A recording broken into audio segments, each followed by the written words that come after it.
Assalamualaikum warahmatullahi wabarakatuh. Waalaikumsalam warahmatullahi wabarakatuh. Alhamdulillah, alhamdulillahi rabbil alamin. Assalatu wassalamu ala asrafil anbiya'i wal mursalin, Sayyidina wa maulana Muhammadin. Ashhadu an la ilaha illallah wa ashhadu anna Muhammadan abduhu wa rasuluhu was-sadiqul wa'adal amin. Allahumma salli wa sallim wa barik wa karim azanul nabil karim. Idinil lazi min jamalika wa innal lazi min jalalika wa innahu min kitabika wa tahirin wal mujahidina amma ba'du ibadullah. Alhamdulillah, bersyukur kita kepada Allah atas segala karunia, limpahan nikmat dan hidayahnya, sehingga kita dapat melanjutkan bertolabul ilmi, belajar menuntut ilmu, pemahaman terhadap hakikat amal dan ibadah. Bersalam kita tidak akan pernah kita lupakan. Marilah sama-sama kita sampaikan kepada junjungan kita Nabi Allah, Nabiul Akhir Zaman, Rasulullah Muhammad sallallahu alaihi wasallam. Atasnya kalimahnya kita kalamkan dengan membacakan Allahumma sholli ala Sayyidina Muhammad wa ala alihi Sayyidina Muhammad. Alhamdulillah, grup 6 yang dirahmati Allah rahimakumullah. Insyaallah dalam kita melakukan perjalanan rohani bertauhid kepada Allah dari makom yang telah kita lalui, yaitu berhijrahnya 4 batin Allah menuju satu wujud diri sesuai dengan permohonan dan doanya Rasulullah sallallahu alaihi wasallam, bahwasanya ya Allah, jadikanlah diri-diri batinmu itu menjadi satu ya Allah, agar memudah umatku mencapaimu ya Allah. Alhamdulillah anta alafa wa hamadun insyaallah wal maghfir fi du'anta. Artinya ya Muhammad, aku kabulkan doaku dan aku satukan diri menjadi diri yang memisah atau diri yang khusus. Maka terjadilah dalam tajalli diri kita kemarin bernama nafsiyah. Inilah diri mulai batin bersifat. Persoalannya, sifat apa yang akan dijadikan pertama di dalam diri kita ini? Inilah yang harus kita jalankan. Kenapa? Dikatakan diri ini disebut dengan nafsiyah, bersifat kepada sifatnya Allah itu sendiri, yaitu dalam keumatan dirinya yang dinamakan dengan sifat ma'ani atau ma'nawiyah, dan kodratnya adalah nur. Dan dikatakan itu adalah diri sifat karena akan bersifat Allah dengan atas nama dirinya dengan ma'nawiyahnya nanti dengan sifat nur hayatnya Allah. Yang kedua, butuh kodrat, berarti Allah akan mendirikan kodrat dirinya pada makom dirinya, zatnya Allah disebut dengan salbiyah. Jadi kalau sudah berdirinya nur pada ma'nawiyah dan berdirinya zat pada salbiyah, maka ini akan sudah menuju sifat bertajali. Nah, selama ini kita selalu mengatakan dalam hakikat, diri yang hakikat itu adalah diri yang berwaris Adam pada nur, maka jasad bagi kita, dan berwarisnya Muhammad pada zat Allah rohani bagi kita, dan berwarisnya Allah pada batinnya adalah roh di Rabbani bagi kita, nyawa bagi kita. Itu memang betul, tapi apa kenyataannya? Dari mana nur itu adanya? Bagaimana zat itu timbul? Inilah yang dikatakan hakul mubin, dapatkan dirimu dengan senyata-nyatanya. Inilah hakul mubin tadi. Kita al-malikul, dan bangkitkanlah hakul diri yang hak itu menuju mubinnya, menuju kenyataan. Maka sekarang kita belajar bagaimana mentajalikan pertama kepada sifat Allah yang berkodrat nur sebagai bersifat Allah dengan nama ma'nawiyahnya, dan bagaimana pula Allah bersifat kepada zatnya sebagai kodrat, sebagai kodrat. Masa ada sifat tapi enggak ada kodratnya? Maka kodrat inilah atau kekuatan yang akan bertajali menjadi diri sifat. Berarti berhubunganlah sifat salbiyahnya Allah kepada kodratnya nafsi, adik kodratnya ma'nawiyah. Bagaimana dia bisa bertajali? Allah menjadikan sesuatu diri, sebuah batin diri bernama nafsiyah yang akan melakukan sifat dan bergerak.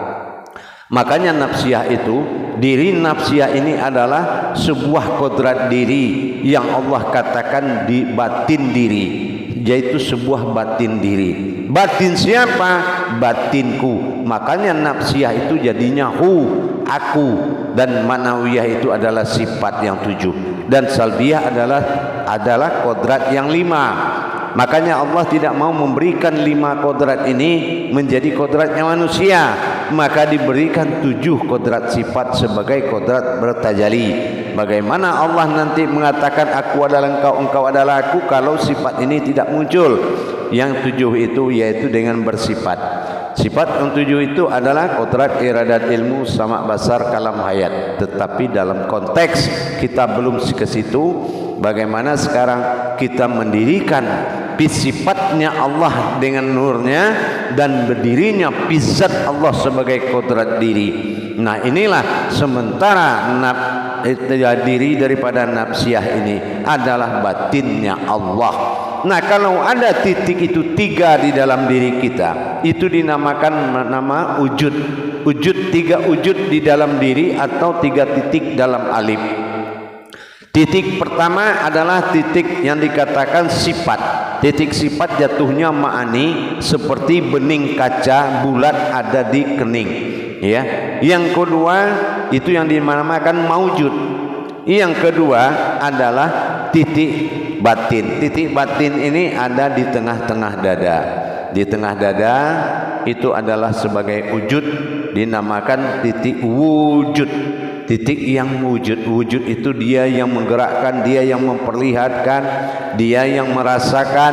Inilah suatu batin yang dinamakan wujud. Itu batin nafsiyah tadi. Yang ketiga adalah wujud zat, batin zat di dalam qalbi kita. Jadi tiga kodrat ini yang akan menjadi kodrat satu, ya, yang akan menjadi satu. Nanti dalam hal ini mendirikan nur pada sifat ma'ani, yaitu sifat pada kening kita, dan mendirikan zat Allah pada Rabbani, pada batin kita atau qalbi, dan mendirikan diri kita yaitu diri yang hayat dengan satu kata aku. Kenapa aku? Karena nafsiyah mengatakan artinya aku.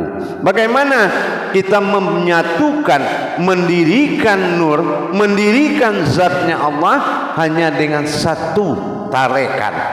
Ini dikatakan dengan satu tajali tunggal. Untuk itu jamaah sekalian, perlu kita sadari yang sedalam-dalamnya, melaksanakan tajali nur, tajali zat, tajali batin untuk mendapatkan diri hakikatnya Allah yang menjadi wujud Allah pada batin, wujud Muhammad pada rohani, nyata Adam pada jasad. Nurani pegangan jasad, zat pegangan rohani, sementara batin adalah pegangan nyawa atau rohani. Dan ini harus hayat dan nyata wujud di dalam diri kita. Jadi batas pertama kita adalah mendirikan tajalli sifat pertama, yaitu dengan kendali diri batin nafsiyah. Itu yang akan menjadi kendali. Karena begini, kalau kita ingat kepada suatu kodrat, kalau nafsiyah ini merujuk kepada sifat ma'ani pada kening, ini kan melahirkan 7 maknawiyah, ya, 7 sifat, kodrat, iradat, ilmu, sama, basar, kalam, hayat. Itu bukan orang. Itu bukan manusia, itu adalah kodrat sifat bagi Allah. Ya, kodrat sifat bagi Allah atau bersifatnya Allah pada zatnya. Inilah seperti ini Allah bersifat pada zatnya ini. Jadi dia bisa berkata, melihat, semuanya itu bersifat pada zatnya. Nah, ini yang dikatakan ma'nawiyah. Ma'nawiyah ini kita tahu bilangannya adalah 7 kodrat. Begitu juga salbiyah. Salbiyah itu adalah kodratnya 5. Wujud, kidam, bako, mukalifatul hawadis, qiyamuhu binafsihi. 5. Nah, kalau 5 ditambah 7 jumlahnya 12. Apa yang 12? 1 tambah 2 3. Ini yang akan terhimpun menjadi Rabbani, Rohani dan Nurani nanti. Dan kalau 12 ini sudah menjadi kodrat, maka inilah yang dikatakan dengan kodrat 6. 6 itu adalah bilangan massa. Bilangan massa itu jumlah namanya kodrat. Jadi kalau 6 itu adalah sifat alam, artinya sifat pemberian kodrat. Engkau dijadikan dari 6 massa. Jadi akhirnya terjadilah 2 kali 6. Ya kan? 6 pada zat penciptaan alam zat dan 6 pada ma'nawiyah penciptaan nur. Nah, berarti 12. Nah, 12 inilah yang menjadi 1 tambah 2 falakiyahnya adalah 3. Maka berdirilah diri sifat bagi Allah. Itulah Allahu Akbar. Allah adalah salbiyah dan hu adalah nafsiyah, akbar adalah manawiyah. Tetapi kalau wujudnya tidak didirikan, itu tidak mungkin ada kejadian dan ada suatu peristiwa yang kita alami. Makanya ini wajib dijadikan makomnya.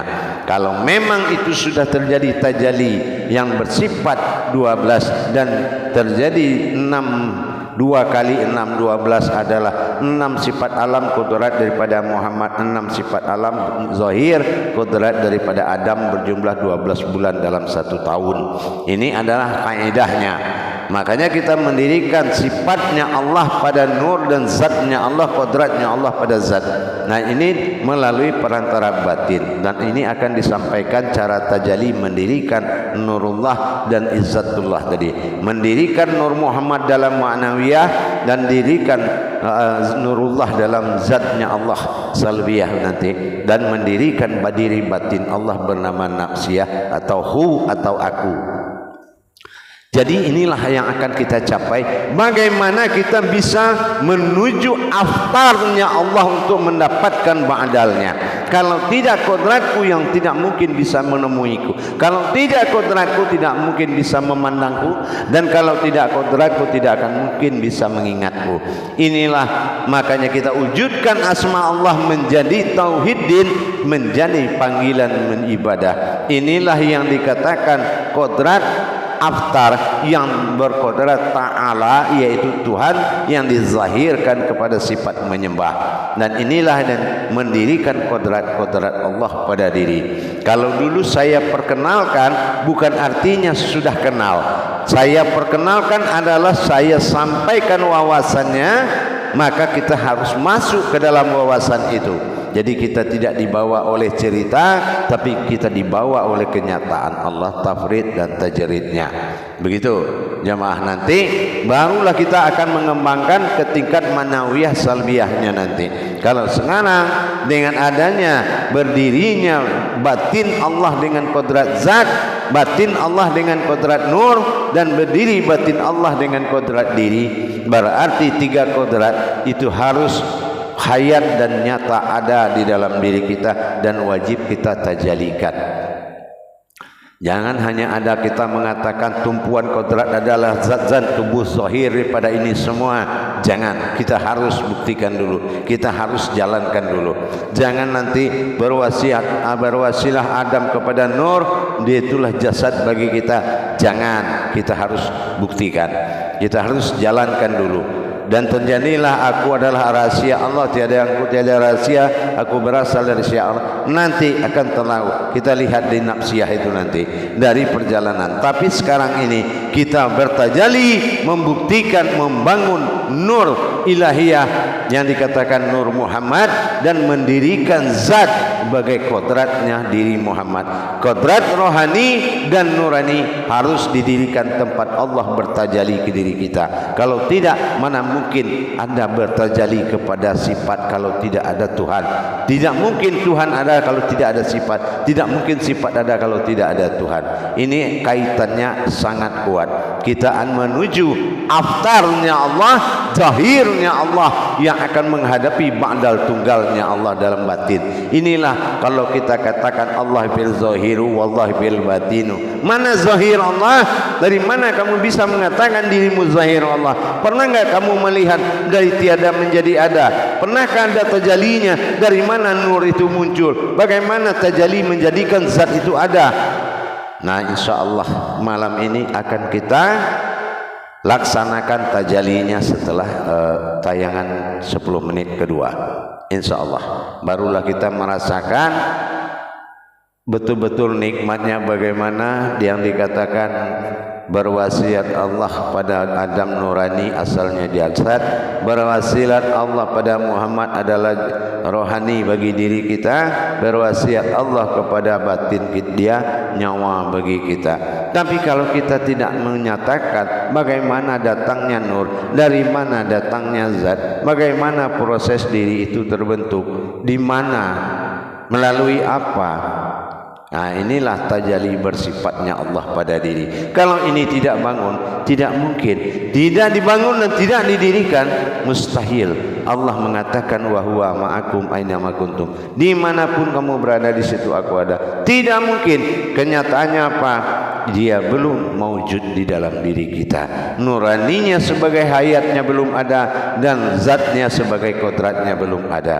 Bagaimana dia bisa wujud di dalam diri kalau kita tidak mempersiapkan mewujudnya? Baik, kita langsung ke muzakarahnya. Salam muzakaratun fil jamiati rahimakumullah. La ilaha illallah wallahu akbar. Silakan juru tabligh mengendalikan jamaahnya.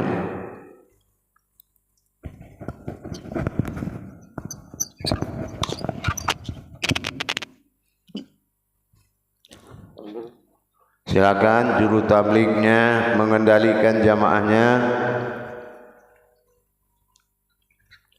Kayaknya Pak Ande Buya keluar tadi, mungkin ada masalah di. Silakan dibantu yang lain. Assalamualaikum warahmatullahi wabarakatuh Buya. Waalaikumsalam warahmatullahi wabarakatuh. Alhamdulillahirabbil alamin.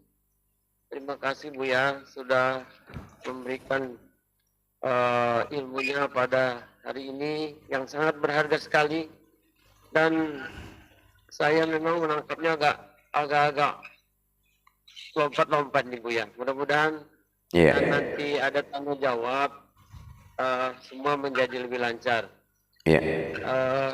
Dan selanjutnya kami doakan Buya selalu sehat-sehat. Amin insyaallah. Amin insyaallah. Selanjutnya kepada teman-teman yang mau bertanya, silakan mengangkat tangannya. Sedangkan yang tidak bertanya, mohon audionya dimatikan. Silakan.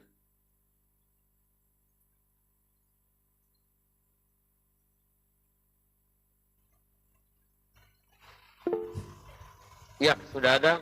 Silakan Pak Badrun untuk bertanya. Mohon audionya dihidupkan. Terima kasih Pak Imam. Assalamualaikum warahmatullahi wabarakatuh Buya. Waalaikumsalam warahmatullahi wabarakatuh.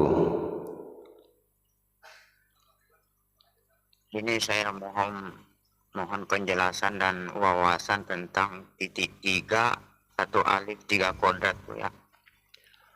Iya. Insyaallah. Kodrat yang saya sampaikan tadi itu nurani, rohani, rabbani dalam kajian diri. Tapi ini adalah kodrat batin. Ada 3 wujud batin. Pertamanya di kening itu namanya batin maujud, tempat dia memperlihatkan. Yang kedua adalah batin wujud, tempat dia bergerak dan bertajali dan yang mentajalikan. Yang ketiga adalah batin zat. Ini dinamakan dengan batin wujud. Ya, batin wujud adalah batin kodrat. Ya, diri kodrat. Jadi kalau tiga ini kodrat, ya, dan yang akan menjadi adalah salbiyah kodrat ini. Jadi yang kedua adalah wujud. Nah, wujud ini adalah nafsiyah, adalah batin Allah yang akan naik kepada nurani, dia akan turun kepada izzatnya Allah, naik lagi kepada sifatnya Allah. Dan ini adalah kekuatan dari diri nafsiyah tadi. Ini adalah tajalli batin. Nah, sementara untuk menuju makom batin yang di tengah-tengah dada itu batin nafsiyah, namanya hu itu aku. Ya, kalau kita lihat kajiannya kan manawiyah, ya pasti salbiyah, nafsiyah, manawiyah itu kan sudah kita kaji dari dulu, ya kan? 3 kodrat Allah sifat 20 kalau dikaji diri jadi 3 bagian. Nah, sekarang ada batin 3 buah, yang satu belum jadi nur, yang satu belum jadi batin, yang satu belum jadi zat. Terus jadi apa? Kan tidak ada sifat itu. Mana ada diri sifat? Sekarang ini cerita yang ada. Diri sifat itu mana? Yang katanya kodrat Allah, kodrat aku, kodrat Allah sendirinya. Inilah saatnya kita membuktikan semua kajian yang pernah dikeluarkan. Ini tajalli menuju awaludin ma'rifatullah. Kenapa Tuhan minta dipanggil dengan nama Allah? Alasannya apa? Disinilah kita munculkan kodrat-kodrat Allah itu. Paham? Nah, titik 3, titik pada ma'ani mewakili nur yang akan mewujud menjadi manawiyah. Titik di tengah-tengah namanya titik batin yang akan mewujud menjadi diri yang rahasia. Dan yang ketiga, titik batinnya adalah titik zat yang akan menjadi kodrat. Berdiri kodrat, bertingkah diri di sifat, disitulah wujud diri akan berdiri. Paham? Insyaallah ya. Nah, jadi kita ini tidak sekedar bercerita, tetapi kita harus menyatakan mana diri yang tidak bersekutu dengan Allah itu. Inilah yang akan diproses menjadi kodrat bernama diri atau naf. Di dalam naf ada diri manusia, yaitu diri Allah menyimpan diri manusia. Dalam naf ada nas. Ingat itu. Ini nas akan muncul dari dalam naf. Makanya arti nafsiyah itu aku, karena kita harus mendapatkan akunya. Padahal salbiyah di bawah zat bernama Allah. Aku Allah, Allah, mana dia? Nafsiyah. Maka dia lahir menjadi manasiyah, manawiyah. Nah, itu dia. Paham? Nah, itu tajallinya. Itulah penampakan yang akan terjadi di manawiyah. Ya. Nah, berwujudnya Allah pada nafsiyah, berkodrat pada salbiyah. Salbiyah ini adalah zat yang berdiri. Kalau salbiyah ini kan ada 5 nih, betul enggak? Wujud, wujud, kidam, bako, mukhalifatul lil hawadis, terus qiyamuhu binafsi, ya. Itu digabung namanya sifat zat. Itu adalah zat Allah yang tidak boleh menjadi kodrat umat. Maka dia berikan 7 kodrat yang tidak masuk dengan yang 5. Kodrat iradat, ilmu, sama, basar, kalam, hayat. Betul enggak? Nah, Ya. berarti sudah ada penampakannya, ya kan? Sebuah sudah ada pendengaran, ada penglihatan, ada perkataan, ada hidup, ada nyawa, ada suara. Tapi kan itu miliknya Allah, bukan milik kita. Berarti itu jelmaan siapa? Ya bukan kita. Kita ya menjelma di situ, kan gitu. Nah, itu jelmaan Allah, ya enggak? Nah, kalau 7 ditambah 5 12, 1 tambah 2 3, akan muncul dimakomkan 3 itu. 3 titik ini akan menjadi sebuah makom nurani, rohani, rabbani, dipasang di tubuh lahu nafsiyah. Nah, ini sudah membangun rumah kita ini, ya, bukan ngaji-ngaji lagi, tapi ngaji sambil membangun. Paham? Insyaallah. Wah, begitu ya. Wabarakatuh. Nah, begitulah perjalanannya tadi. Ya, kita berhenti atas nama nur dengan zat nur. Jangan teruskan. Karena dia nanti kalau diteruskan ada tahapan untuk meneruskannya. Sekarang kodrat yang manawiyah itu, yang batin nur itu sudah ada belum? Kan gitu. Sudah didirikan belum? Yang dikatakan manawiyah itu kodrat iradat ilmu sama basar kalam hayat. Nah, itu kodratnya nur. Nur ma'ninya sudah ada belum? Masih kosong. Baru ada pengakuan. Ya. Kita tanya lagi, mana diri yang rahasia? Innallaha innal insanu wasakinatul wal marido. Aku adalah berasal dari rahasia engkau, tidak ada yang tahu kecuali dirimu sendiri. Mana? Dari mana rahasia itu? Seperti apa bentuknya? Sudah didirikan belum? Diri biasa ada, cuma diri rahasia yang belum ada. Ya, diri biasa mah ada gitu. Nah, ya, udah terlambat diam. Ya, paham? Insyaallah. Gitu. Terus bagaimana dengan kodrat? Ya, kodratnya sudah ada belum? Apa itu? Batinnya, zatnya mana? Nah, kalau sudah bertajalli diri batin dengan zat Allah, baru ada penampakan manawiyah. Makanya tidak bisa manawiyah jadi orang, tapi menjadi kekuatan sifat namanya. Yang orang tetap aja bersembunyi. Yang diri rahasia itu kenapa? Karena temannya nanti di wa'dal tunggal wahid, ya, namanya wujud. Sekarang dia menjelma, berasmakan Allah namanya, berkodratkan Muhammad, berupa-rupa pada Adam. Tapi kodratnya sudah ada belum yang 3 itu? Jangan-jangan hanya mengaku saja, kan gitu. Nah, inilah yang dikatakan oleh Allah, wa ba'i'a ba'i rabbikuma tukadziban. Dah tahu diri dia itu adalah nikmat besar, tapi dia berdusta. Apa dustanya? Kenalkan saya si anu, kenalkan saya si anu, padahal itu bukan dia. Kan gitu. Seorang pendusta dalam nikmat. Nikmat Allah dia berdusta. Kalau dia akui itu nikmat Allah, itu dia jujur. Kan gitu. Tapi karena dia tidak mengakui, dia dianggap berdusta tiap hari. Paham? Insyaallah. Nah, begitulah tajalli kita ini. Sudah kita nalikan dari 4 batin menjadi 1 diri nafsiyah. Ya.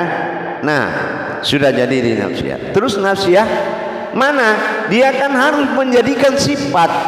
Diri sifatnya Allah yang dikodratkan menjadi umat. Nanti kalau dia tidak berkodrat Allah, begitu dia sholat itu dia bersekutu dengan Allah.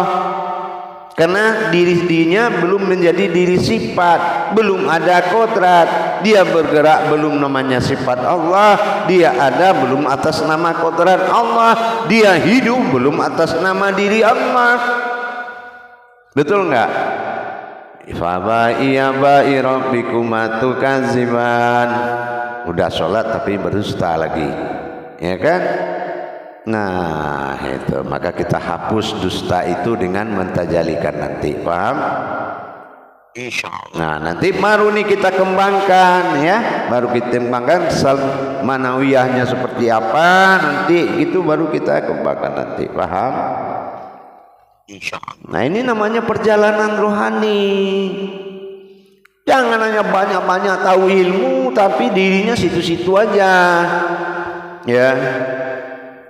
Nah, itu namanya kalau orang dari Sumatera bilang itu monyet besar dikasih rantai.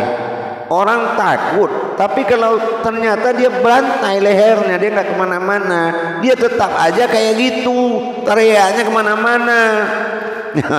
Itu paham? Insya Allah. Nah, itulah orang yang berteriak-teriak tadi, orang berteriak balik dinding itu. Jadi kita memenuhi rukun syahadat, tauhid, tafrid, tajrid, nyata berhubungan, nyata merasakan dan nyata mengalami. Paham? Itu yang baru dikatakan la maujudun illallah. Enggak mudah itu, harus dibuktikan, ya kan, harus ditajalikan. Ada wujud, ada wujud, ada maujud. Nah, dulu kita semua orang berprasangka, oh itu diri kita ya, kodrat dan ilmu sama rasa. Setelah kita jalani, rupanya itu penampakan, ya kan? Baru kita berani mengatakan Allah fil zahiru, karena memang nyata zahirnya itu adalah bersifat dia di situ. Kita tetap aja sir usir, ya enggak? Nah, menjalankan hakikat Allah kepada wujudnya itu tugas kita. Tugas yang kita tetap aja wujud, ada Allah, ada dia, kan gitu. Dan ini wajib dilakukan. Paham? Nah, baik. Assalamualaikum warahmatullahi wabarakatuh. Waalaikumsalam. Insyaallah. Terima kasih Pak Badrun atas pertanyaannya. Alhamdulillah Buya sudah nerangkan sangat jelas. Selanjutnya kepada teman-teman yang mau bertanya, ya Pak Rudi Rustandi, silakan Pak Rudi. Ya, terima kasih Pak Imam. Assalamualaikum warahmatullahi taala wabarakatuh, Buya. Waalaikumsalam warahmatullahi wabarakatuh. Senang bisa bertemu lagi dengan Buya dalam keadaan sehat walafiat. Insyaallah, amin. Saya mau mohon jelaskan lagi Buya tentang bagaimana proses tajalli nafsiyah dan salbiyah itu pada maujudnya pada itu maknawiyah gitu. Proses tajalinya setelah 10 menit ya, karena itu adalah rahasia ya. Sekarang saya hanya berwawasan dulu. Silakan tanya wawasan dulu gitu ya. Ya. Kalau gitu ini Buya, kenapa nafsiyah itu dikatakan aku gitu? Nah, itu dia. Disinilah teka-teki silangnya nanti. Yang berhubungan dengan salbiyah ini bukan manawiyah. Manawiyah itu penampakan. Yang berhubungan nafsiyah. Karena nafsiyah itu aku, salbiyah itu Allah, atau Allah. Jadi aku, Allah. Ya, Allah. Nah, ini sudah ketahuan nih. Tinggal mencari wujudnya lagi, kan gitu. Gitu. Kita nggak mau kecolongan pandangan. Kenapa? Ibadah kita ibadah pandangan. Sempurna pandanganmu, sempurna Tuhanmu, sempurna dirimu, kan gitu. Iya.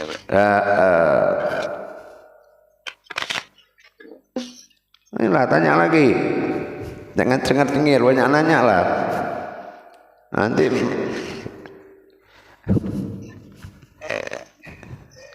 Ya. Bingung dia, akhirnya yang lain. Ya udah, yang lain silakan kalau mau nanya.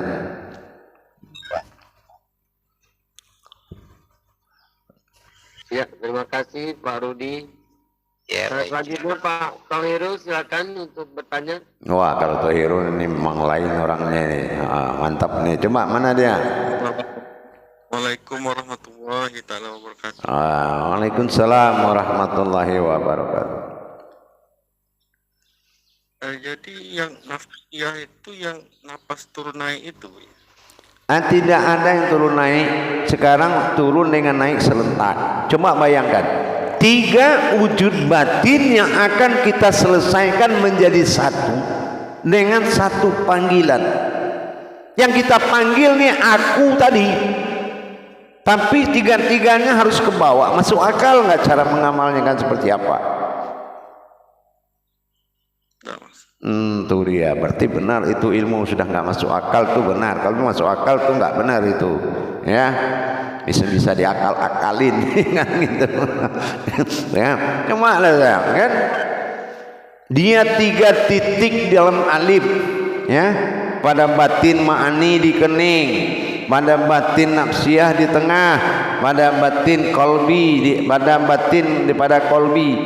Nah, sekali panggil berkumpul di tengah-tengah. Nah, coba bayangkan itu. Apa ibadahnya begitu? Bagaimana pelaksanaan tajalinya? Dan apa kalam yang bisa membuat itu bergerak? Betul nggak?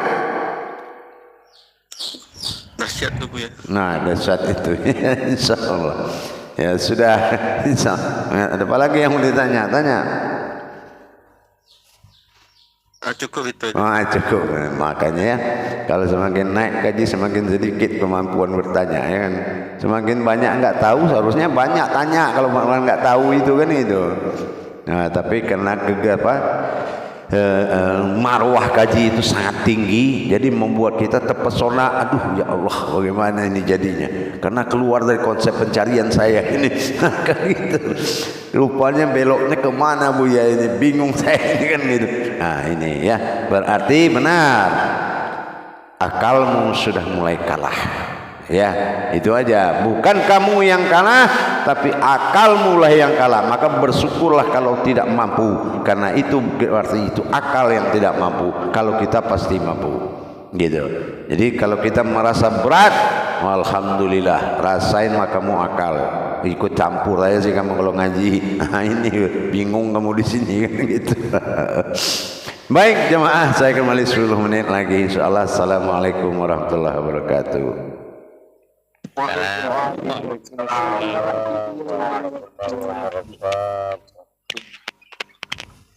Waduh, tambah berat.